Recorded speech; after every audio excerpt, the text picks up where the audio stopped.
Ladies and gentlemen, good day and welcome to the Lemon Tree Hotels Limited earnings conference call. As a reminder, all participant lines will be in the listen mode, and there will be an opportunity for you to ask questions after the presentation concludes. Should you need assistance during the conference call, please signal an operator by pressing star then 0 on your touchtone phone. Please note that this conference is being recorded. I now hand the conference over to Mr. Anup Pujari from CDR India. Thank you, and over to you, sir. Thank you. Good afternoon, everyone, and thank you for joining us on Lemon Tree Hotels Q3 and 9M FY23 earnings conference call. We have with us today Mr. Patanjali Keswani, Chairman and Managing Director, Mr. Kapil Sharma, Chief Financial Officer, and Mr. Vikramjit Singh, President of the company. We would like to begin the call with brief opening remarks from the management, following which we'll have the forum open for an interactive question and answer session. Before we start, I would like to point out that some statements made in today's call may be forward-looking in nature, and a disclaimer to this effect has been included in the results presentation that was shared with you earlier. I will now request Mr. Keswani to make his opening remarks. Thank you. Good afternoon, everyone, and thank you for joining us on the call. I will be covering the business highlights and the financial performance for Q3 and for 9 months FY23, post which we'll open the forum for your questions and suggestions. Q3 FY23 occupancy increased by 133 bps and gross ARR increased by 17% over Q2 FY23. The total revenue for the quarter stood at 234.1 crores, which is 19% over Q2 FY23 and 15% up versus Q3 FY20. The net EBITDA margin for the company in Q3 FY23 was industry leading at 54.3%, which is 648 bps above Q2 FY23 and 1265 bps above Q3 FY20. The PAT for Q3 FY23 stands for 48.6 crores, which is 151% over Q2 FY23 and 338% up versus Q3 FY20. Q3 FY23 has been the best ever quarter for the company, with most key metrics such as gross ARR, total revenue, EBITDA margin percentage, PBT and PAT growing significantly. We are confident in the company's ability to sustain this growth even more in the coming quarters by focusing on the following growth levers: opening of Aurika Mile in Q3 next year, accelerated growth in our management and franchise portfolio with proportionate increase in fee-based income, further improvement in gross ARRs and occupancy for the LTH portfolio, and a significant increase in ARR and occupancy in the Keys portfolio post-renovation. We are pleased to share that we have expanded our presence with the signing of 7 new hotels in the cities of Thekkady, Haridwar, Jamshedpur, Dehradun, Chamdausi, Banswara and Tejpur, and operationalized 3 hotels in this quarter, namely Lemon Tree Hotel in Kalina, Mumbai, Lemon Tree Hotel in Mukteshwar, and Keys Light by Lemon Tree in Visakhapatnam, which were in the pipeline in Q2 FY23. Our total fee from managed hotels in the 9 months of FY23 stood at 25.1 crore, which is 94% up versus 9 months of FY20. I would also like to mention that the opening dates for some of the hotels in our pipeline have been revised due to license delays and unforeseen circumstances on the owner's side. Our team is working hard with them to avoid any disruption in this schedule. Moving on, our focus on cost optimization has translated into an expansion of EBITDA margin percentage by 648 bps versus Q2 FY23 and 1265 bps versus Q3 FY20. Cash profit for Q3 FY23 stood at 72.1 crore, which is 63% up versus Q2 FY23 and 114% up versus Q3 FY20.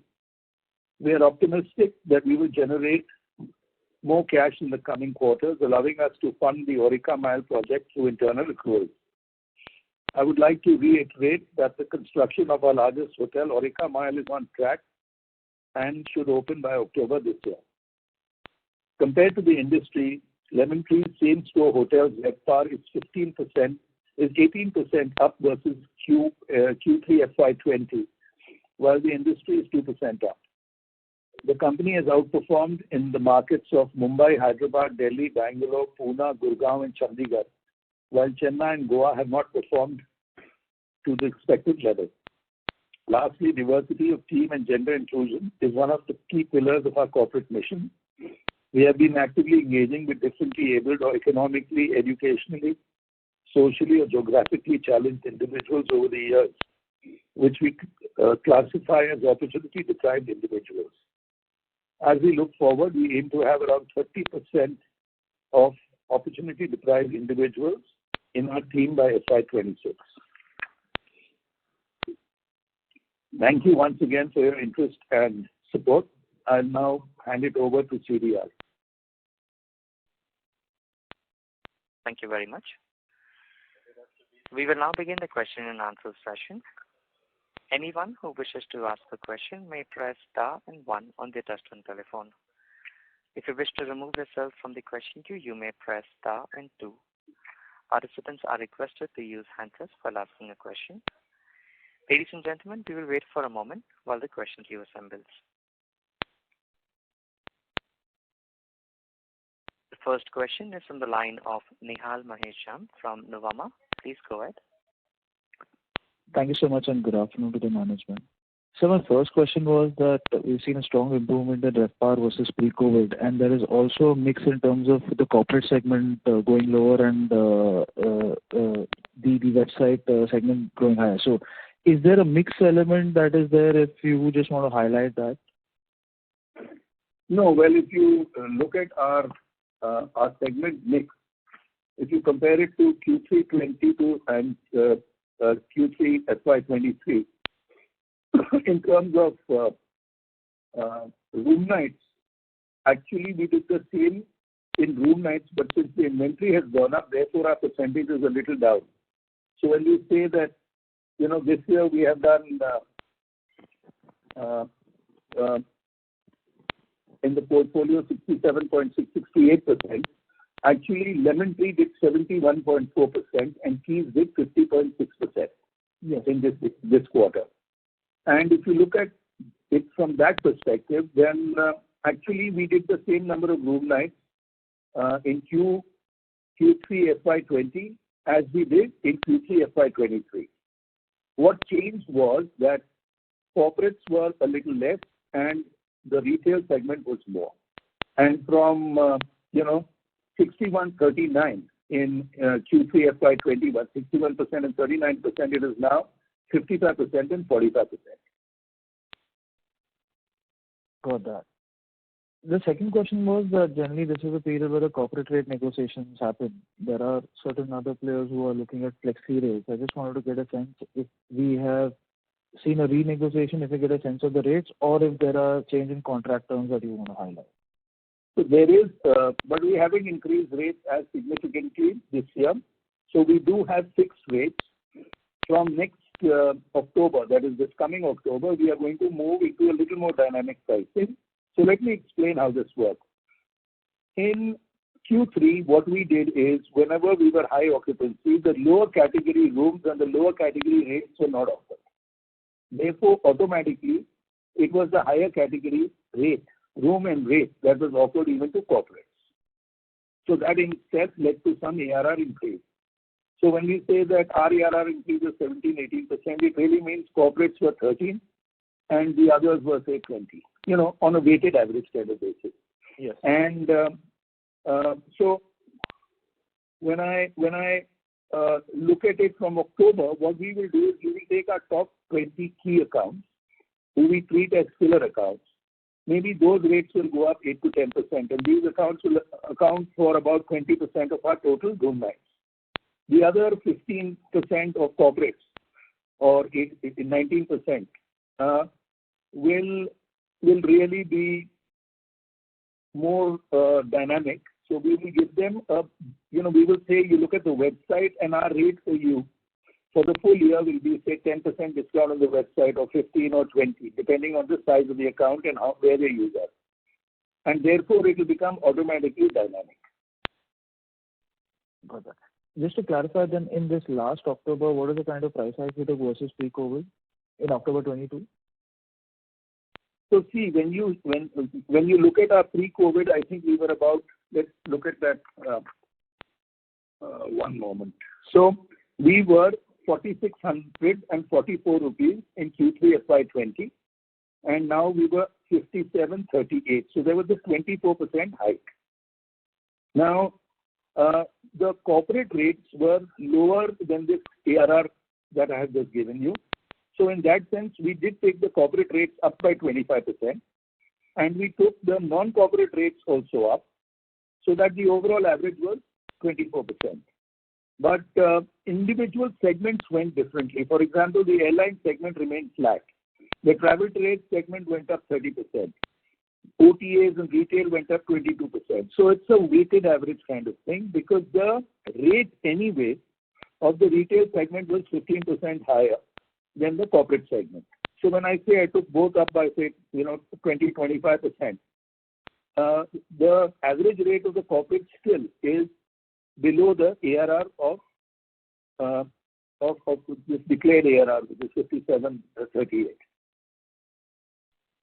Got that. One last question was on the buyback from APG. If you could just highlight that, what are the terms ahead? Because I think when they made the investment in June 2020, maybe the thought was of transferring hotel assets to keep our stake at around the 58-59% that we have in Fleur. Correct. So I'll ask Kapil to answer this, but fundamentally, if they put in 100 rupees, we had to put in 150 to equalize. And that means we had to put 150 rupees worth of assets. Now, slump sales are no longer tax effective. So to put 150 rupees worth of assets, the tax was an extremely high component. So it was better for us in that sense to value the company, and since this is like an equity instrument, and buy 60% from them. And Kapil, if there's anything you want to add, please do so. No, that is correct, Nihal. Because of the high transfer cost, we evaluated the transfer of asset does not make sense at this point of time. So it's better to get a buyback of the CCPS, which is an equity instrument, and it is generally bought back at the current valuation of the company, which is generally done by the merchant banker. So as per the normal FEMA regulations.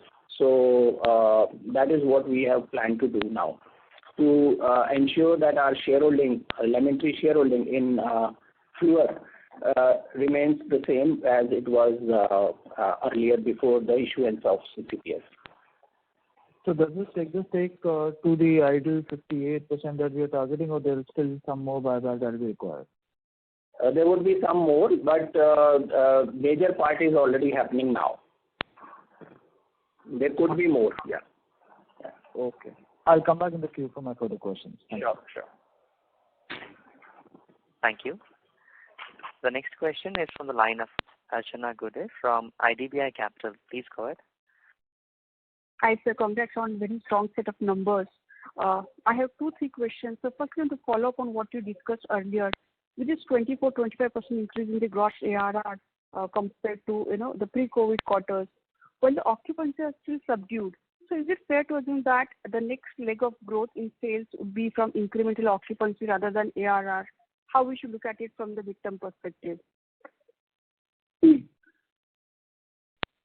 H1, just when COVID got over, we decided to take our rates up, and we took them up about 20%. So when H1 got over in H2, we took a further hike of 17-18%. So really, customers have seen 2 hikes within the space of 6 months. We tried to equalize it. Now, the broad thought was that in October 1st, we reprice. So we repriced, and the focus was on getting the price up. That's why the occupancy was still a little muted, and that's why I said, if you look at the occupancy of the 2 hotel divisions, so to speak, Lemon Tree did an occupancy of 71.4% at 6,100 rupees in Q3. Okay, it was Keys, which did an occupancy of 3,500 at about 51%, which is why we did a weighted average of 5738 at 67.6%. Right. But the focus was get the price hike done, so it automatically led to some churning of some low-rate customers. If you now move to Q4, our focus is now to increase the occupancy because we've done the price hike.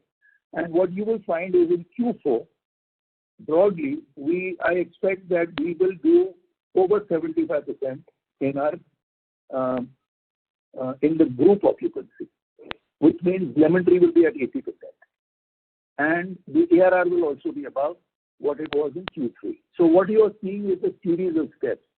First was a 20% price hike for H1, then a nearly 20% price hike for Q3, and a further small price hike in Q4, and a significant hike in occupancy. So it's an ongoing process because this is 1 year after COVID, so obviously there are different things we have to do. But what I can tell you is in Q4, Lemon Tree will do its best ever occupancy at the highest ever ARR. In fact, Sure. Keys will also probably do much better. Sure. So my second question is, like, when I look at our mix of inventory in terms of owned and managed, currently stands at close to 60% and 40% respectively. So going forward, what number will be at comfort level, and any guidance of incremental EBITDA margin due to this change in mix? Yeah, so keep one thing in mind. Anything we do in managed is 100% flow through. Okay? So, to give you a number, this year we have so far signed 20 hotels in about 1,100 rooms. We've also opened 5 hotels and about 220 rooms. Now, the hotels that we have signed will open next year and the following year. By the end of Q4, we are very confident that in this financial year, we will sign a total of 26 hotels with 1,400 rooms. What do we expect in FY24? We will sign another 35 hotels with about 2,000 rooms. We will open 23 managed hotels with about 1,500 rooms. Plus, we will open Mumbai International Airport. So from the current, we have 87 hotels. They will grow by 24 more hotels to 111 hotels by the end of next year. We have 8,350 rooms. They will cross 11,500 rooms by the end of next year, operating. We operate in 53 cities. We will operate in 71 cities by the end of next year. And we will have another 2,000 odd rooms, which we will have signed, which will open in the next year or two, the following year or two. So the guidance is 111 hotels, 11,500 rooms, 71 cities, and the mix will be 50-50, owned to managed. Sure, sir. And so lastly, if you can give some color on the Bangalore and Goa markets. Yeah, so Bangalore is, we have a lot of hotels in the very IT-dependent markets, which is Electronic City and Whitefield. So those have been a little subdued, both the Keys and the Lemon Tree hotels. Gurgaon, as you notice, has picked up, and it has picked up fully now in this quarter. And you will find now all the 9 key markets we are kind of we are outperforming vis-a-vis our Q3 performance in Q4. I've given you a guidance. I said we'll do 75% in Q4. And we will do a slightly better ARR. So, you can work backwards. Sure, sir. Thank you so much, and that was very helpful. Thank you. The next question is from the line of Karan Khanna from Ambit Capital. Please go ahead. Hi, thanks for the opportunity and congrats on a good set of results. So firstly, regarding the transaction with APG Group, I'm just curious to understand how the 50% premium valuations were arrived at. If you could comment on, the rationale as to how these numbers were arrived at, and secondly, how you plan to fund this acquisition. Kapil? Yeah. So Karan, this is, as I just mentioned, that this is as per the current valuation of Fleur Hotels, which is done by the merchant banker. And based on that, whatever changes have happened, because the valuation as of June 2020 of the company, and even if you look at from the industry perspective, was much lower at that point of time. And now industry has come back very much on the business side, and the kind of performance you have seen, especially this is the first quarter post COVID, which is a season quarter, Q3, which performance you have just seen. So based on this and further projections, which generally done by the merchant banker, they have evaluated and the transaction is happening for purchase of the CCPS from APG at the valuation of Fleur Hotels. So that's how you are seeing the change in the value, which is FY21 versus 23-24, basically. So regarding funding for the acquisition, will this add debt on the parent's books, given most of the OCS will be used towards investing in the MEAL project? Not really, because as you have seen that in this quarter only, in Q3, we have a cash profit of 72 crores. And this kind of performance is likely to, as looking at from the market perspective, is likely to continue.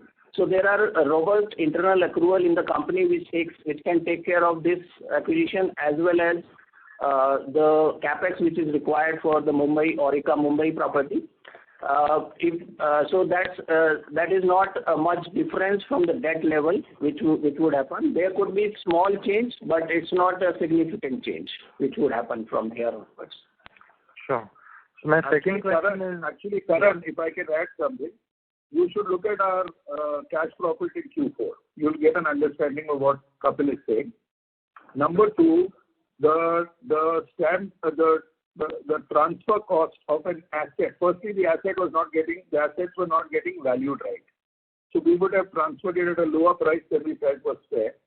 On top of it, there was a very high stamp duty cost, very high. So it did not make sense for us to transfer assets. Rather, it made sense for us to simply buy 58%. Sure. So this is helpful. Thanks for the clarification. My second question is on the occupancy front.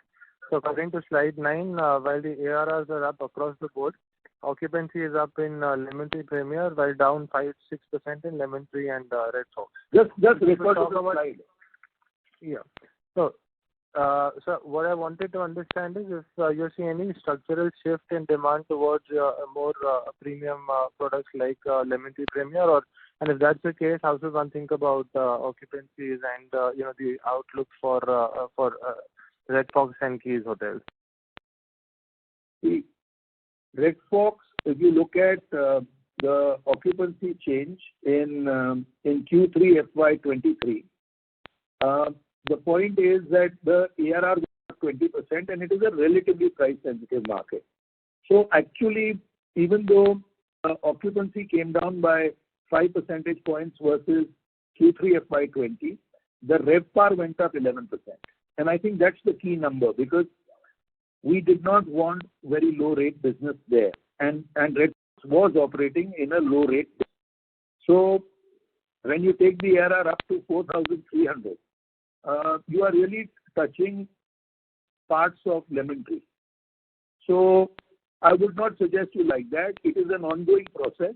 As I said, obviously when we started hiking prices, at the upper end of the band, there is less price sensitivity. At the lower end of the product, like a Red Fox, there is more sensitivity. So you will, what I'm saying is wait for Q4. You will get a complete picture, because this is an ongoing process. And Q4 will tell you the results of what we did in the previous 9 months, what we stabilized at. Sure. So third question on the sustainability of the operating efficiencies. Do you feel that the reductions that you've achieved post-COVID, especially on the employee front, is sustainable given the high attrition rate that we are seeing in the industry? It is completely sustainable, because for the last 3 quarters, every quarter we increased it to the full occupancy level. If you notice, in a certain slide in our presentation, we have shown that in December we were doing 77% occupancy. October was a crash because there was Diwali and Dussehra, and then November picked up to about 72 and December was 77, and we did not increase our staffing significantly. So if you just look at it from the P&L perspective, we have kind of stabilized at, I think all in our costs are roughly, I would say about 105 to 110 crores a quarter, and the balances are EBITDA. Sure. And in an increase in occupancy, there is a increase in variable cost of about 10-12%. If there is an increase in food sales, there is an increase in variable cost of 30%. The company average is about 23%. Sure, that's helpful. And my last question is on Aurika Mumbai. So mine is one of the most hotly contested markets with premium names like JW Marriott, ITC Maratha, and Grand Hyatt being in the market, with another 600 room Fairmont that's opening up closer to the date of Aurika launch. So how should one think about the demand offtake in terms of the ARRs and occupancies for Aurika in the first year of launch? Okay, I don't want to give you a statement on this quarter. I suggest you look at how Lemon Tree Premier Bombay did in Q4, and it will completely answer your question. Remember, it is operating in the same market. It opened a few months before COVID hit, so it had no chance to stabilize.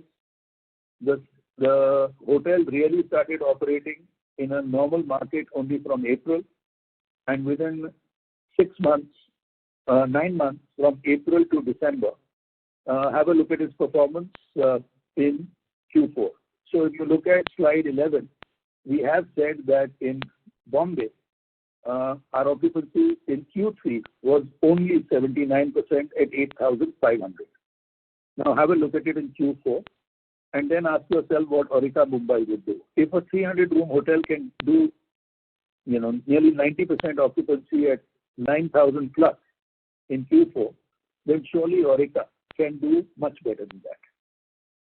In fact, we should have a look at how Aurika did in Q4. Because I had said earlier that I am not dropping prices in summer because I wanted to set a standard for this hotel. So we did only 53% in Q3 at about 17,000 rupees. Now have a look at how we do in Q4. You will be astounded at how that hotel has done, and so will you be astounded at how the Bombay hotel has done. So it will give you an idea of how we can price Aurika and be the kind of occupancy Bombay gets even for a Lemon Tree Premier. Great. That's it from my side. Thank you and all the best. Thank you. Thank you. The next question is from the line of Sumant Kumar from Motilal Oswal. Please go ahead. Yeah, hi sir. So my question is, except Mumbai and Pune, where we have seen a better than pre-pandemic occupancy, the other key market like Delhi, Gurugram, and Hyderabad and Bengaluru, we are still lower than pre-pandemic occupancy rate. So can we expect coming quarter the occupancy will reach the pre-pandemic level, and what are the key reasons for that the occupancy going to the pre-pandemic level? So I told you what we in Q3 FY20 we did 71%. In Q3 FY23, Sumant, we did 68%, about 3.5% down, nearly 4% down. But we took the ARR up by 24%. What I have told you is that this was a work in progress. Please wait to see a stable performance because we've taken prices up by nearly 40% in the space of 9 months. First in April and then again in October, and then marginally in January also. So if, let me assume, we get to 75% occupancy in Q4 at a higher ARR than Q3 FY23, I think that will answer your question.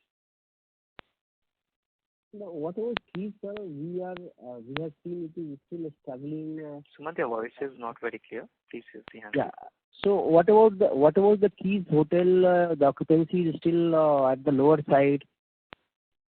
Yes, because Keys, what you are seeing in slide 11 is the partial quarter. So we acquired Keys in the middle of Q3, and we are very clear that it has to be redone, renovated. So what we are selling today is frankly a very mediocre product, and in certain markets it is very low demand even today, like Kerala or Ludhiana. It is only Bangalore and Pune where we are able to take prices up somewhat, though we are not able to really hike the occupancy because that market, Bangalore, is quite low, the two IT districts. So you are right. The occupancy came down 15% versus Q3 FY20, but we did reprice the hotel up by 18%. And now you are seeing a 10% fall in RevPAR in Q3 FY23, but you will see we'll catch up in Q4 because it's an ongoing thing. But really, one of the key levers for our future growth in revenue is post-renovating these hotels. So I think I mentioned earlier that we have now designed the new rooms for the Keys portfolio. It's actually in Pune. It's been designed and done. All the designs are ready for all the hotels. We are putting in a fair amount of money in the Bangalore and Pune hotels in order to reprice it by at least 1,000 rupees. And we are putting in the bare minimum in the other hotels to bring it up to what we consider are the minimum brand standards. So the total investment in Keys over the next 2 years will be 5 lakhs for half the portfolio per room. That is about 25 crores. And 1 lakh per room for the other half. So we will spend 30 crores. We have spent a little bit already, but we will spend 30 crores over the next 2 years. And we are pretty confident that we will take the ARR north of 4,500 and we'll take the occupancy above pre-COVID, which was 66%. So going the 1,000 increase, I think Keys Hotel ARR is likely to be near to Red Fox room rate? No, Red Fox will go up even further, as you will see in Q4.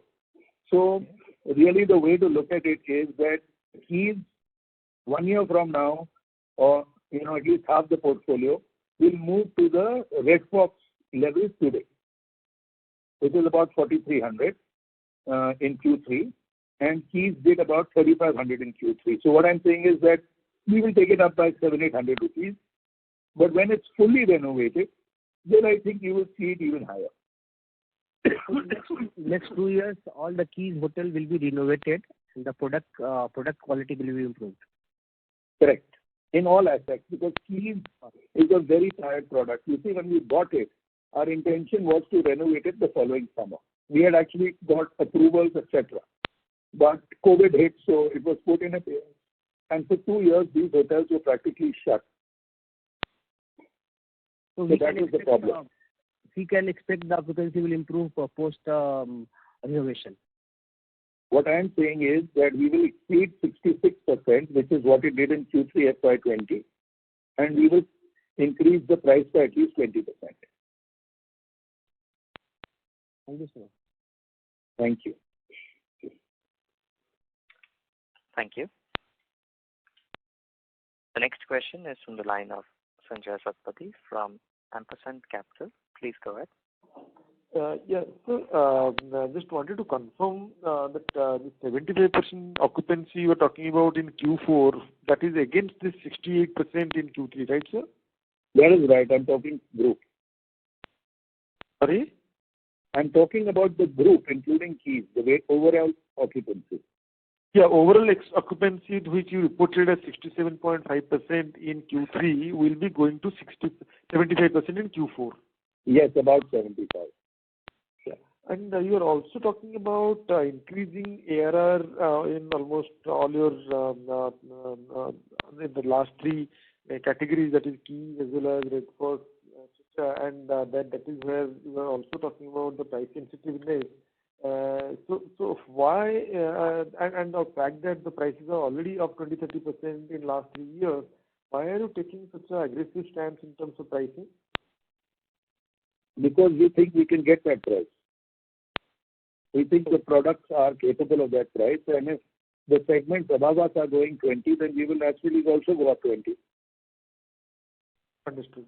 And so when you also spoke about your the Q4, and considering that you have already become so profitable in terms of EBITDA margin in the industry, and probably with the kind of ARR and occupancy you're talking about in Q4, the profit margin probably will go up a lot higher. So is there some kind of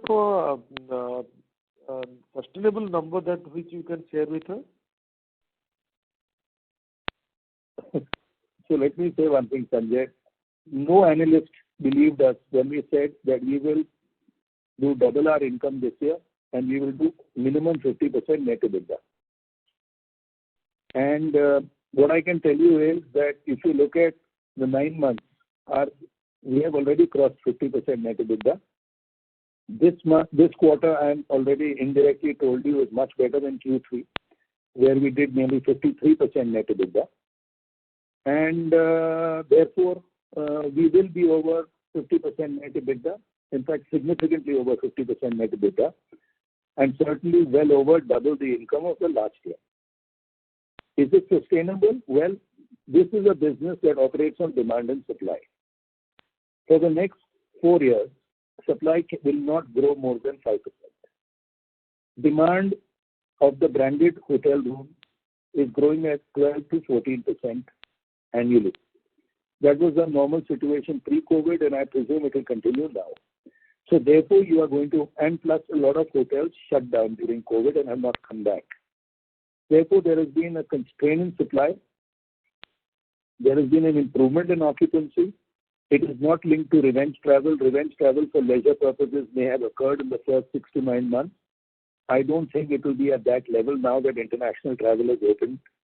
But for Lemon Tree, where 85% of our inventory is business hotels, it is the business hotels that have bounced. And unless there is, some black swan event, this imbalance or demand being more than supply will definitely continue for the next 4 years. And you are going to be surprised at the kind of pricing hikes you will see. I'll give you an example. Lemon Tree's ARR in 2006, when we had only 6 hotels, was 9,000 rupees. So those kind of prices are going to come back. And you will see it yourself. In fact, I think you will start seeing it in Q4 itself, this Q4. And every quarter there will be an increase in prices.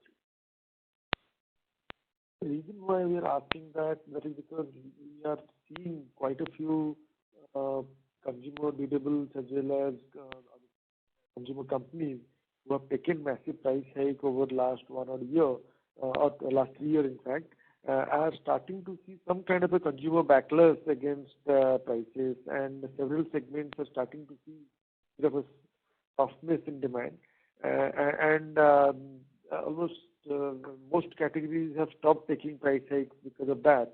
Of course, you have a compelling case for hotel industry, but now we'll appreciate your thoughts on this if you can just help us.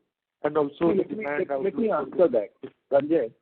No supply will come in at current prices, because the replacement cost of building a hotel today, with the kind of inflation we have seen and the high cost of debt, nobody will build a hotel at the current rates, ARR, even at the current ARRs.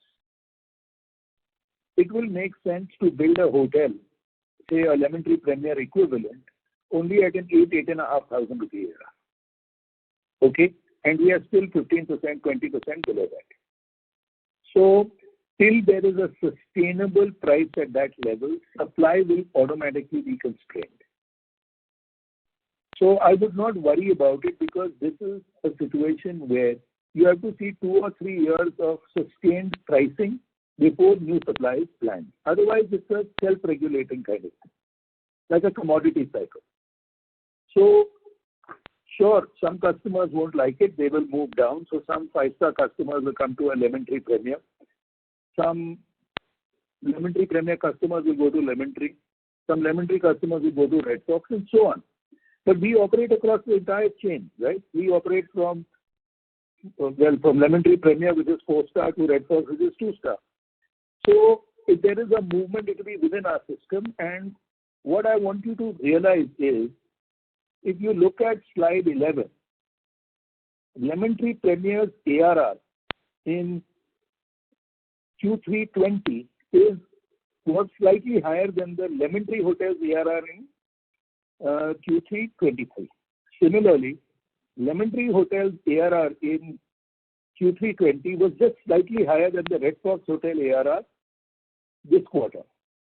And Red Fox's ARR in Q3 20 was equal to the Keys ARR today. So basically, the customer, if he wants that price point, will go down. So Lemon Tree, you can see it in the diagonal if you just look at the slide. We are not losing any customers. We may go down at the ARR of the lower hotel, but we are getting enough customers at Lemon Tree Premier from the 5-star. Understood. And thanks a lot, sir, for your patience. My question. My pleasure. Just throw some light about the summer season and subsequent period. That will be great. Thanks a lot.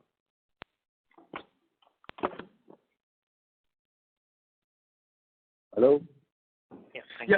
So just wanted to hear that, you're fairly confident about Q4, but if you can just give a bit color about the demand for the subsequent period. No, otherwise it is fine. Thanks. That's all from my side. So typically what happens in H1 is there is a 5% fall in ARR and 3-5% fall in occupancy because it is off-season.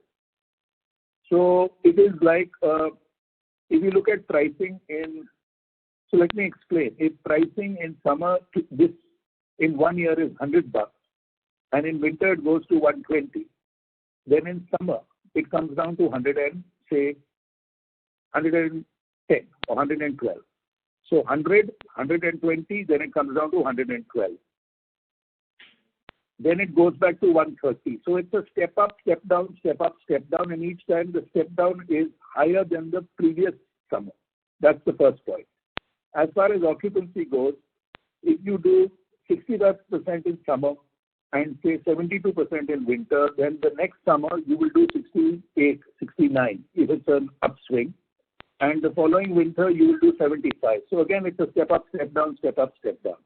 And if you look at our performance pre-COVID, it is very clearly reflected there. Understood, sir. Thanks a lot. My pleasure. Thank you. The next question is from the line of Prateek from Jefferies. Please go ahead. Hello. Yeah. Rahul sir, my on pricing. Your voice is breaking. I request you to use the handset, please, or keep the mic closer. Hello. Yeah. Can you hear me now? Yes, better. Yeah. Yeah. Thanks for the opportunity and thanks for very detailed response on pricing earlier. So sir, basically we'll exit this year probably on a high in terms of pricing and factoring in the seasonality which you mentioned for Q1 and Q2 thereafter. For FY24 basis, we should still be like higher or by like close to double digit in terms of ARR year on year in FY24 versus FY23. Let me put it this way. We will do better than 20% higher revenue in FY23 in FY24 over FY23, and our net EBITDA margin will be above the net EBITDA margin of FY23. Okay, so the 20% higher revenues and margins higher than this year. Okay. Yeah. And just small question on. Basically, I'm saying our PAT will be 40-50% higher. Right. Right. And on occupancies and demand, one small question. Basically, besides the IT sector, there's some impact on micro markets related to IT sector. But is there any other segment which is showing any signs of softness, except for the step downing of some of the customers from one segment to another. But is there any specific slowdown from any segment which is witnessed till now? Not really. In fact, the IT sector is also showing signs of picking up, by the way. And typically, they take a lot of our rooms in Electronic City and in Whitefield for new joinings. And we seem to have been given an indication that there will be a lot of hiring this summer, number one. Number two is that the sectors that give us a lot of business, which is financial services, pharma, and so on, we find those sectors are growing very fast. So, on an overall basis, the retail segment is growing super fast, and a large part of the corporate segment is growing super fast. In fact, IT only accounts for about 5-6% of our total business. So even if it drops by 20% or 25%, it will be 3%, 2% drop. Right. And which will be like top 5 segments, like the way you mentioned, 5% for IT? Yeah, IT is a very important segment because it gives us a lot of business in our IT heavy markets like Hinjawadi in Pune or Electronic City or in Whitefield.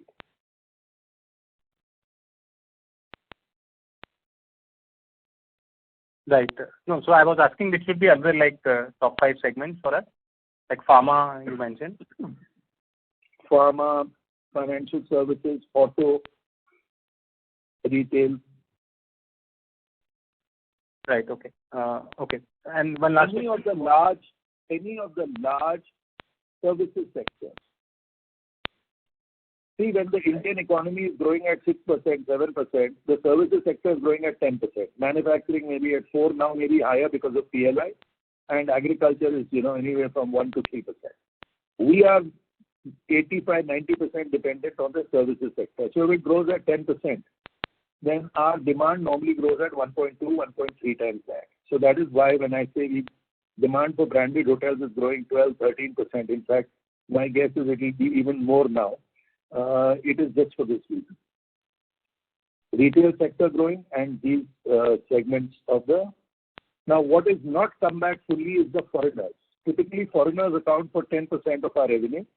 And that is, I know that the tourism minister recently said a lot of foreign travel has started. I think he was referring to the domestic, the Indians, the NRIs coming back. Actual foreign travel is still, foreigners' foreign travel is still, I think, 40% down. And that will come from this coming year. Sure. These are my questions. Thank you. Thank you. The next question is on the line of Kunal Lakhan from CLSA. Please go ahead. Hi. Good afternoon, Mr. Keswani and team. So my first question was on Keys. You mentioned we are doing some renovation to get this portfolio going. So just help me understand if the issue is with the markets there and the demand in those markets, or the issue is with the kind of product that we have which needs some... Actually, it is 3 problems. In certain markets, the issue is that the market itself is down, but we are not even able to get our fair share in that market because the product is even more down. So, we feel that if we spend, say, a lakh a room in those markets, we'll be able to bring the product back, and it may not take the ARR up, but it will take the occupancy up. So, in those hotels, it's an occupancy strategy. Like Kerala, 2 hotels in Kerala and a hotel in Ludhiana, which is 350 rooms put together, and partly in Visakhapatnam, where we have another 100 rooms. In the other 2 markets, which is Pune and Bangalore, where we have another 450 rooms, there, if we upgrade the product, we will be able to reprice. So it's a occupancy and pricing strategy for Bangalore and Pune, and in the others, it is merely an occupancy strategy. Sure. And the capital allocation is done on that basis. The return on the incremental capital. So let me tell you an interesting thing. we feel that by spending 30 crores, we will get a more than 100% return in EBITDA per year from Keys. Oh, that's great. That's very helpful, sir. And the second question was on our Fleur transaction. So, we're buying 22 lakh CCPS before 31st March. That would still be about 31 lakh CCPS to be bought. And what will be the timeline for this? And I would assume that would entail, again, based on current valuation spend of 150 crore plus. And how will we fund that? Kapil, will you answer? Yeah. So which number you are referring to? I think you are looking at entire CCPS block, but we need not buy actually entire CCPS which were issued to the APG. Second thing is that, as you already know, that the conversion date was extended till 30th June 2023. So that would happen in June. So what we are doing is we have to make sure that we acquire enough CCPS to ensure our existing shareholding before conversion remains the same. So if you look at the current quantum which we have declared and which has been approved by the board, which is 22 lakh CCPS out of roughly 54 lakh CCPS. So that brings Lemon Tree shareholding in Fleur to roughly 58%, which is close to the current one only. So that is the situation after this conversion happens for the current acquired share CCPS of 22 lakhs. Am I clear on this? Yeah, so incrementally we may not buy any further CCPS. Is that what you think? We'll have to see. We will have to look at that. But as I mentioned earlier, that major part is already being done now. Sure. So that's helpful. And just two follow-ups on that. Did we pay any preference dividend to APG in the last 3 years on the CCPS? No, these were 0.01% CCPS, but no dividend has been paid. Sure. And if you can share some numbers on Fleur, in the 9 months, like what kind of revenue growth and what kind of margins we are doing there, if you can.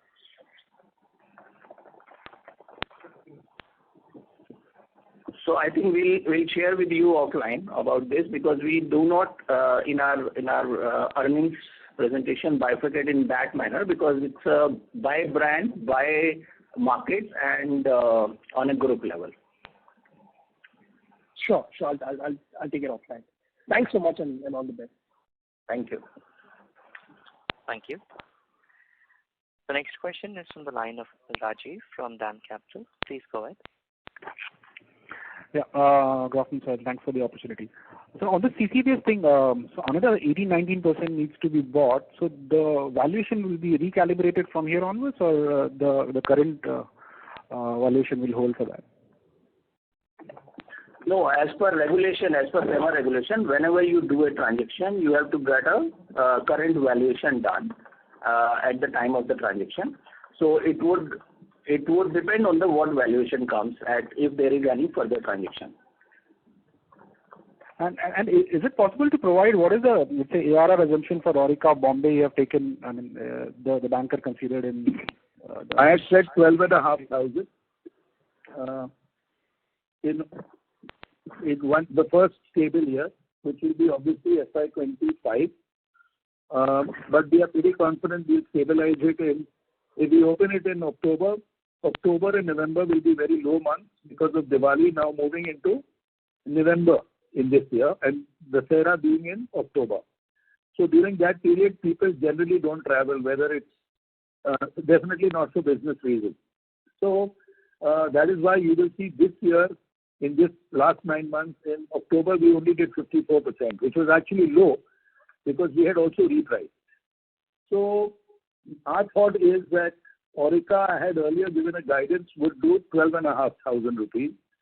But so let me give you a range. It will do anywhere from 13 to 15,000. Sure. And on So on the from Q2 to Q3, if we do, let's say, incremental EBITDA margin, it looks like you are actually doing better EBITDA and even higher than the revenue growth sequentially. In the sense, the incremental EBITDA margin for some of the assets are over 100%. How is that happening? For example, for Lemon Tree Premier, Lemon Tree Hotels, your incremental EBITDA is actually higher than the revenue growth. Yeah, because we are expensing renovation in some hotels. So what I have always told